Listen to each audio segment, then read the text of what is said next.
어제 취임 선서 현장에서 화제가 됐던 사진이 있으니 조희대 대법원장하고 이재명 대통령 악수할 때 그 짤이 하나 돌았어요. 지금이라도 사과하면 받아줄까?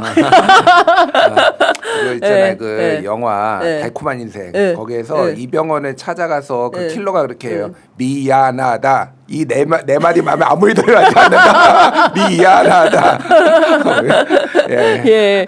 어제 근데 상당히 개면적게 저 김혜경 여사가 악수를 하느라고 이제 조희대 대법원장을 쳐다보고 있는데 조희대 대법원장은 딴 데 봅니다. 예, 시선이 딴 데로 나가 있어요. 근데 오늘 보니까 이제 어제 민주당에서 대법관 이제 증언법 오늘 이제 국회 이제 그 본회의에서 처리가 될 것 같은데 관련해서 조희대 대법원장이 방금 전에 입장이 나왔는데 공론회장이 좀 마련되기를 희망한다 라는 입장을 냈어요.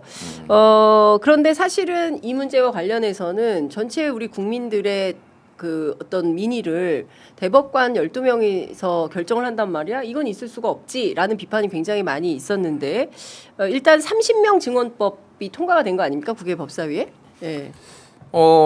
저는 약간 이거에 대해서 우려의 시각도 있어요. 그러니까 왜 그러냐면은 이제 공론의 장이라는 것이 어떤 형식으로 이루어질지는 모르겠으나 사실은 이제 법원의 행정처 법원의 의견을 어떤 식으로든 서면이 됐든 뭐가 됐든 좀 공식적으로 받아볼 필요는 있겠다. 그래야지 이게 좀 더 정당성. 그러니까 평소에도 법원에서 법원 대법관의 수가 부족하다고 얘기를 했고 지금 14명으로 그중에서 이제 법원 행정처장 빼고 뭐 대법원장 빼면 12명이서 사실상 하는 건데 이거에 대해서는 국민들도 그리고 법조인들도 상당수의 공감대는 있어요. 근데 그 인원이 이를테면 30명이 돼야 되는지 100명이 돼야 되는지 뭐 다른 나라 이탈리아는 더 많아요. 200명 있는 데도 있어요. 맞아요. 프랑스도 그렇고 독일도. 그러니까 법원의 기능 자체가 다양하게 다 나라마다 다르기 때문에 여러 가지 이제 그 숫자에 대해서는 적정성이 있는데 그러면 너희들이 예전부터 이런 뭐 상고법원도 만들어야 되고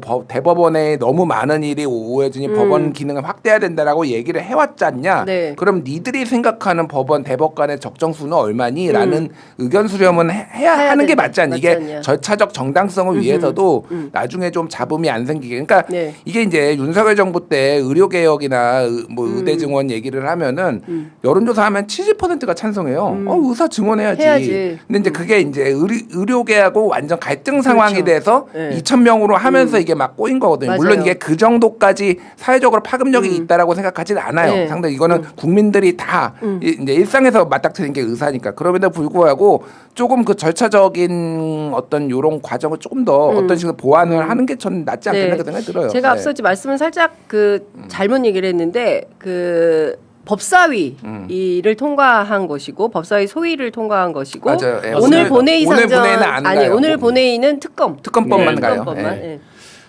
그 조희대 대법원장이 많이 숙여진 거죠. 왜냐하면 공론회장으로 온다. 그럼 공론회장이라는 거에 과연 그 공론회장의 대상이 누구냐에 따라 답이 다르죠. 법조인을 대상으로 한 공론회장이냐, 온 국민을 대상으로 한 공론회장이냐. 좋습니다. 온 국민을 대상으로 한 공론회장으로 한번 열어보시자고요.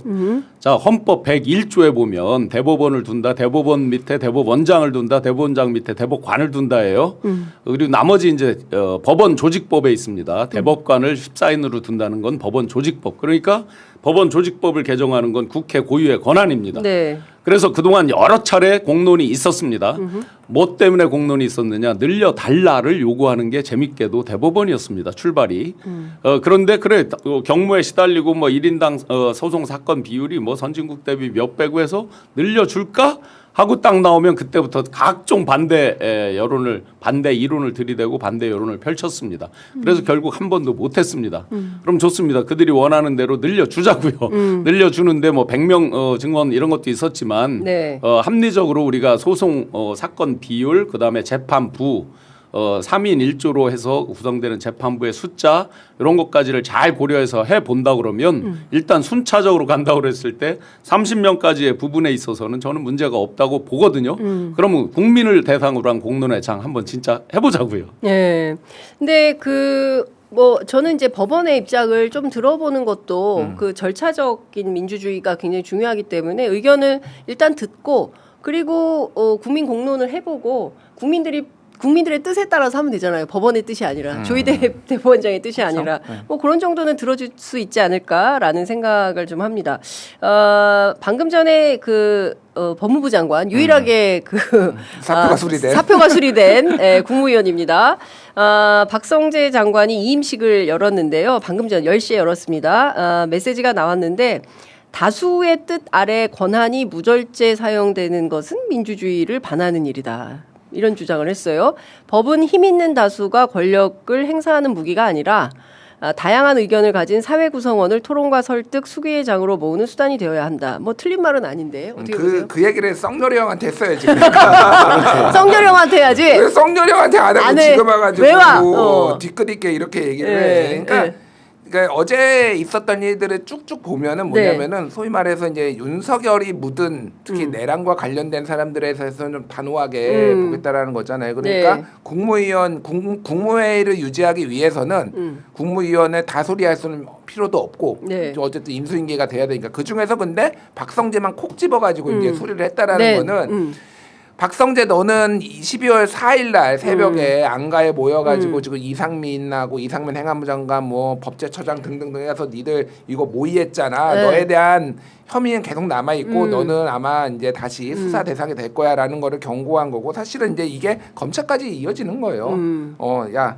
뭐하니 저기 심우정이 뭐하냐 심우정 우정아 뭐하는 거야 도대체. 물론 일하자. 검찰총장 임기제를 이제 도입한 배경에는 예전부터 너무 정권이 바뀌기 때문에 검찰이 정치 검찰이 돼가지고 또 검찰총장 바뀌고 또 입맛에 맞는 이런 게 하고 해서 임기제를 도입을 했지만은 또 이제 뭐 경우에 따라서는 검찰총장 임기제 도입 이후에도 사의를 표명하고 하기도 했어요. 근데 지금 같이 윤석열을 이제 즉시항고로 포기로 이렇게 풀어준 검찰총장에 대해서는 우리는 이재명 정부를 인정 못하겠다라는 거거든요. 그게 오늘 그 국회 내에 있는 특검이에요.